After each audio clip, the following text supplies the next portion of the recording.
કેમ છો વિદ્યાર્થી મિત્રો? હું છું મયુર લિંબાચિયા અને તમે જોઈ રહ્યા છો ફિઝિક્સ બાય મયુર લિંબાચિયા.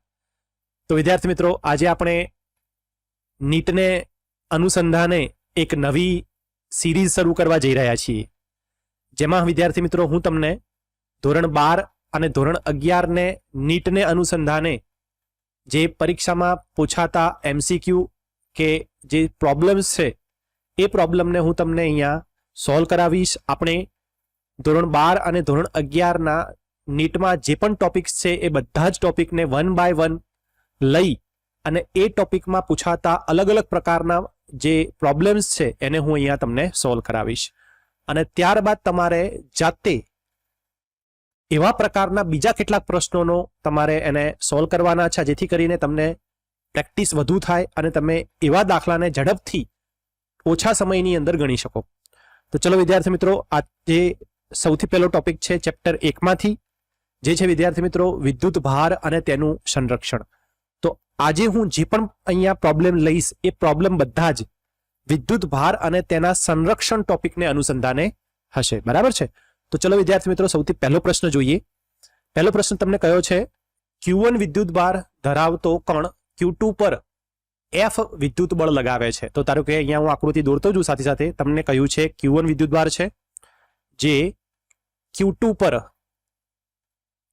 પર F બળ લગાવે છે.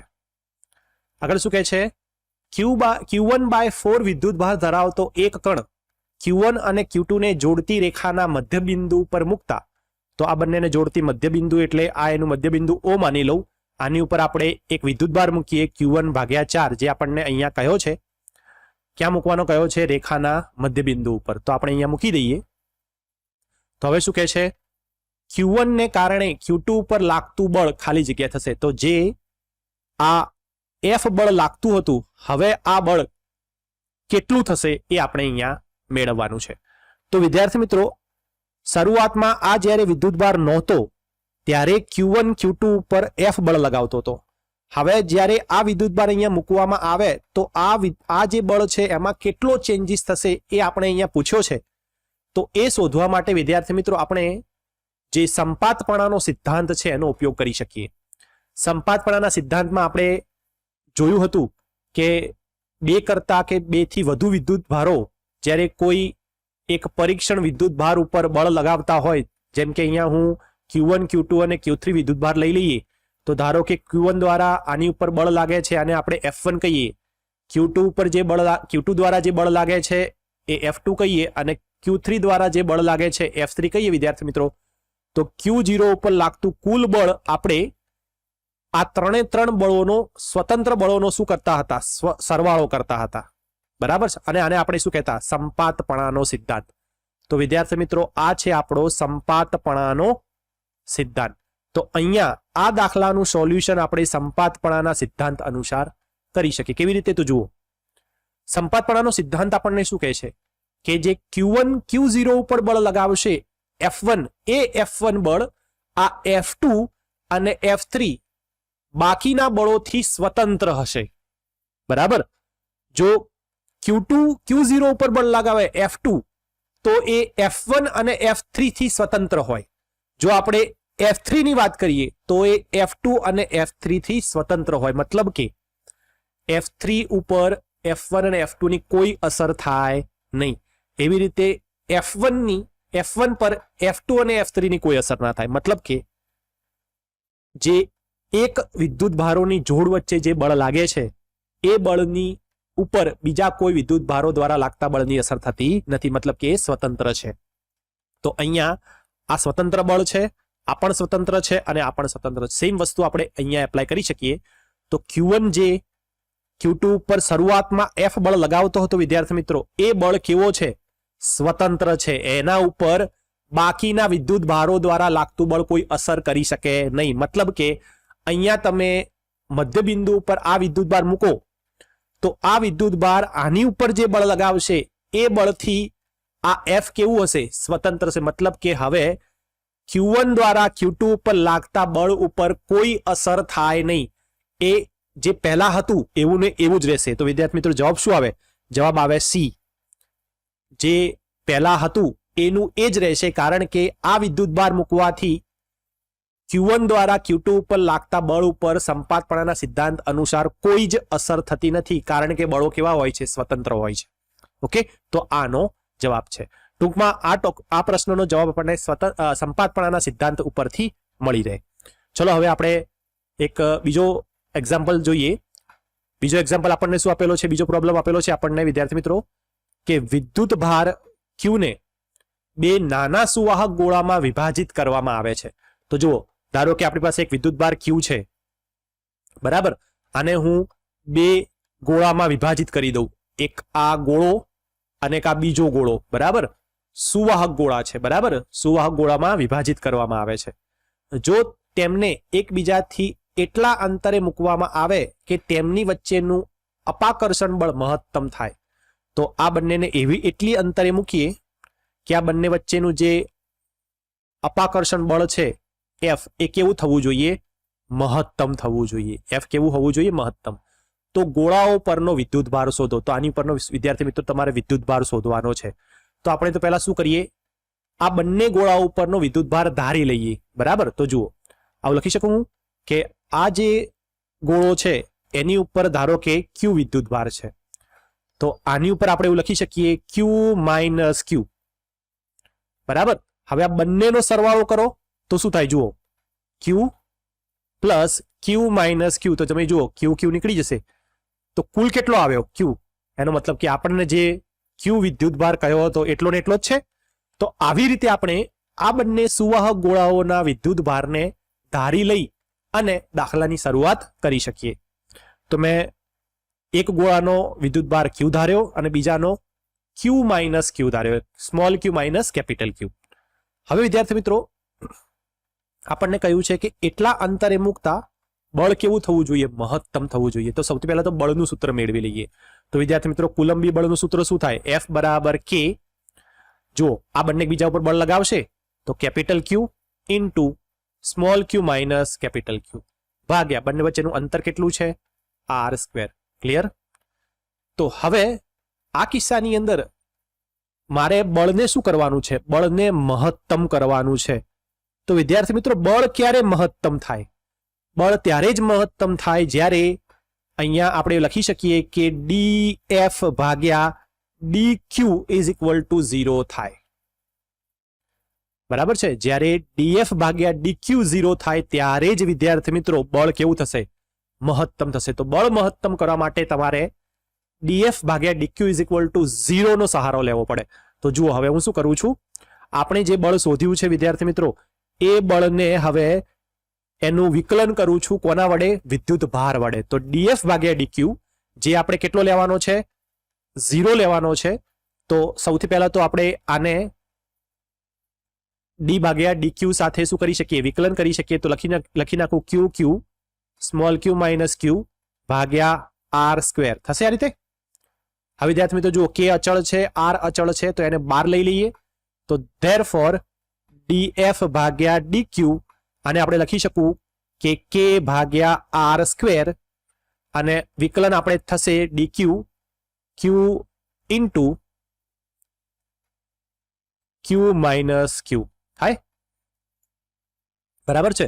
તો હવે જો હું વિકલન કરું છું તો વિકલન વિદ્યાર્થી મિત્રો આવી રીતે થશે dF ભાગ્યા dq બરાબર આને તો એમ જ રાખો R².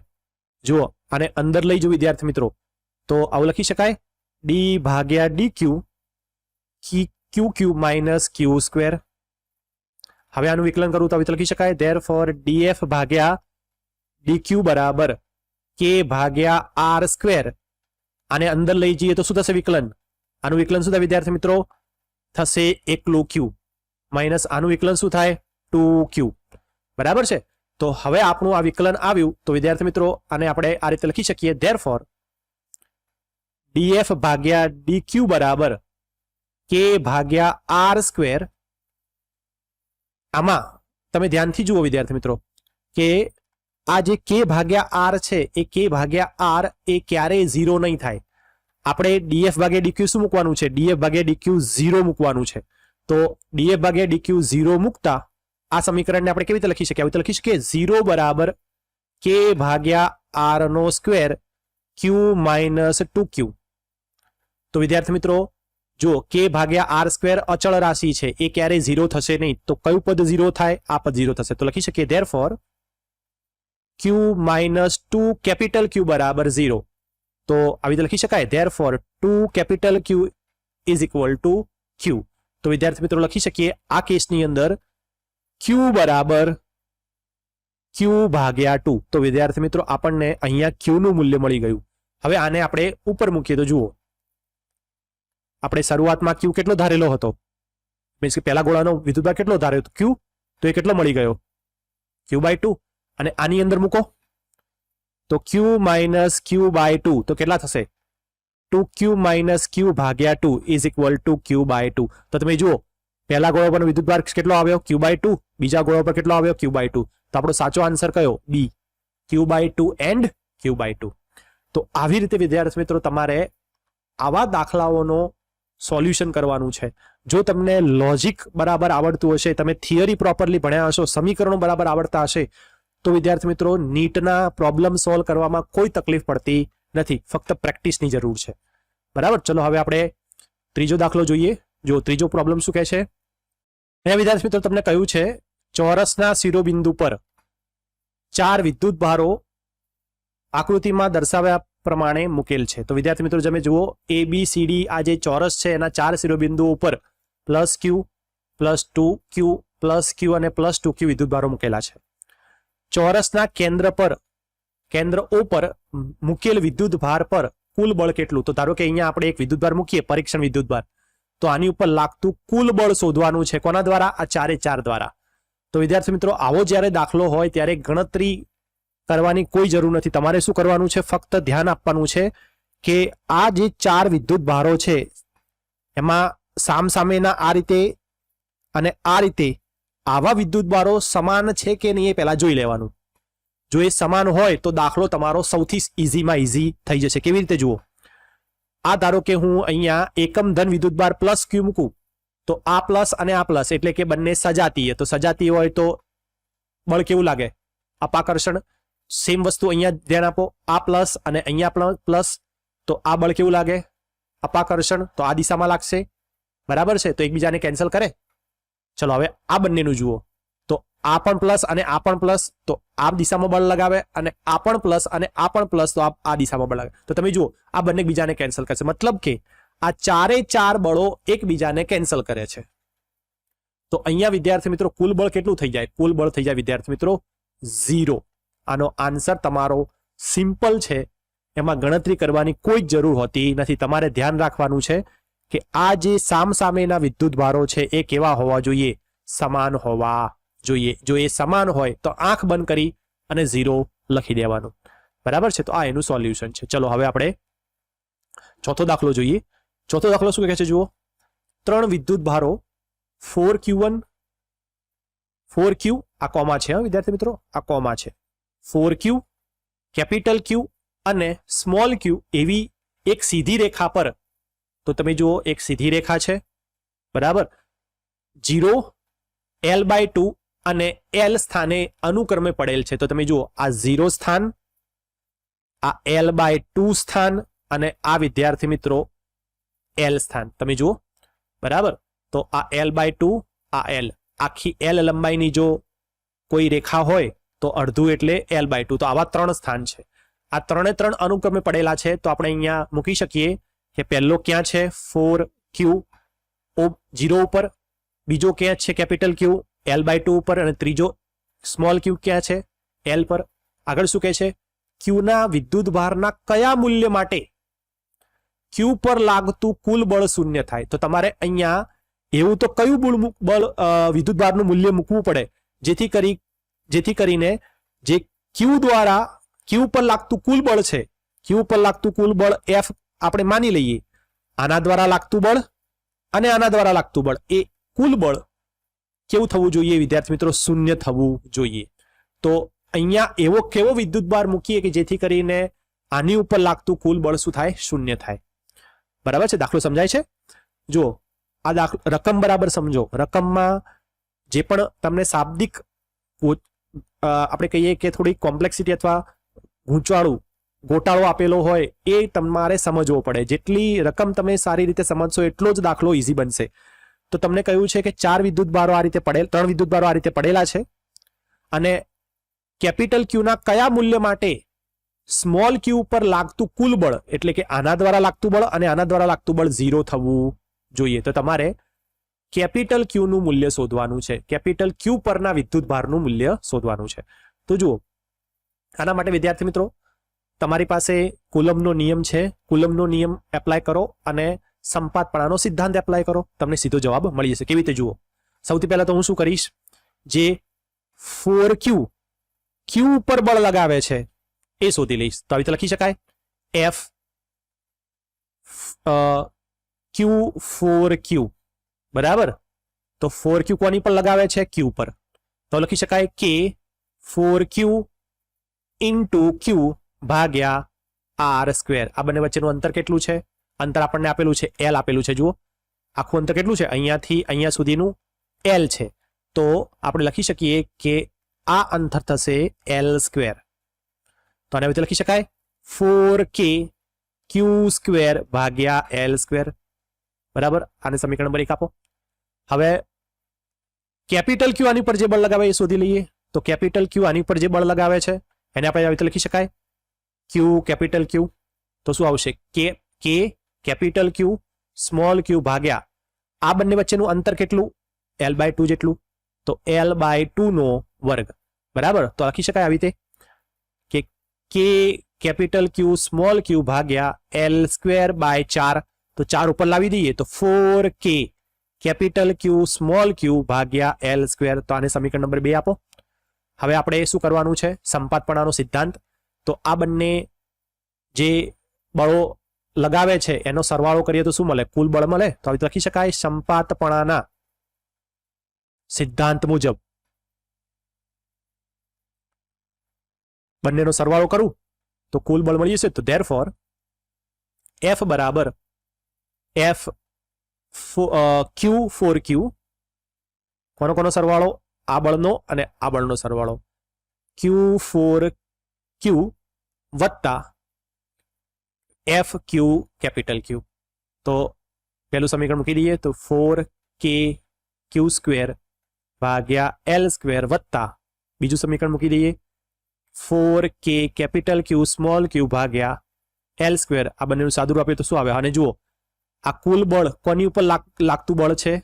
તો કુલ બળ લાગતું વિદ્યાર્થી મિત્રો આ બળ છે, ક્યુ ઉપર લાગતું બળ. તો એ કેવું કરવાનું છે? આપણે રકમમાં 0 કીધું છે તો એને હું અહીંયા વિદ્યાર્થી મિત્રો 0 મૂકી દઈશ.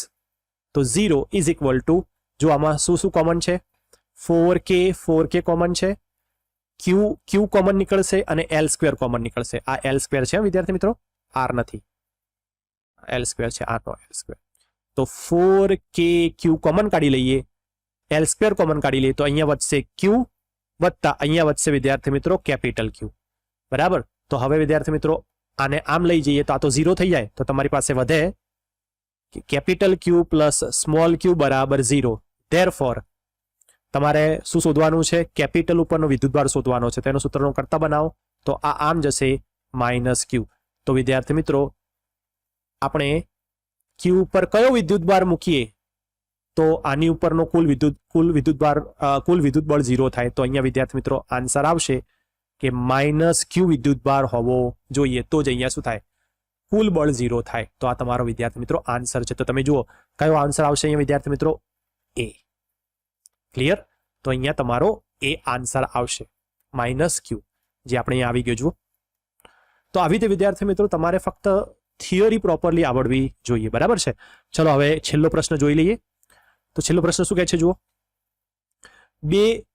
1 કુલમ વિદ્યુત ભારોને એકબીજાથી 1 કિલોમીટર અંતરે તેમની વચ્ચે લાગતું બળ.